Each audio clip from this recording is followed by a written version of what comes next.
खबर शामिल करते हैं चनियोट से। मोहम्मद अशफाक मुगल की रिपोर्ट के मुताबिक महफूज खुराक की फराहमी के लिए पंजाब फूड अथॉरिटी की फूड सेफ्टी टीमें 24/7 मुतहरक रहती हैं। खुफिया इतलात पर रात गए और अलियल सुबह फूड सेफ्टी टीमों के छापे लालियां के देहाती इलाकों में ज़िबा बीमार लागर जानवरों का मुद्रे सेहत गोश्त बरामद। कसाब मौके से फरार हो गए। फूड सेफ्टी टीमों ने तमाम मुद्रे सेहत और इंतहाई गैर मेयारी गोश्त कब्जे में लेकर मजीद कानूनी कार्रवाई का आगाज कर दिया।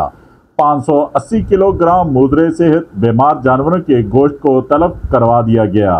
गोश्त शहर के मुख्तलिफ इलाकों में सप्लाई किया जाना था, जिसे बरवक्त कार्रवाई करते हुए फूड सेफ्टी टीम्स की जानब से रोका गया।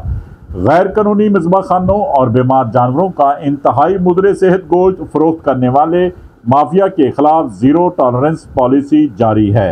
ऐसे तमाम अनासर को जड़ से उखाड़ फेंका जाएगा जो खुराक के नाम पर जहर फरोख्त करते हैं और जालसाजी करते हैं। शहरी भी अपने इर्द गिर्द नज़र रखें।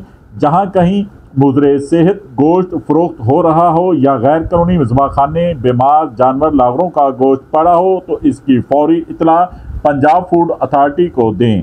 DG Punjab food authority Mohammad Ahsan Javed ने वाजिया पैगाम जारी कर दिया। देखते रहिए GS न्यूज़। इस वीडियो को लाइक करें, हमारे चैनल को सब्सक्राइब कर बेल आइकन जरूर प्रेस करें।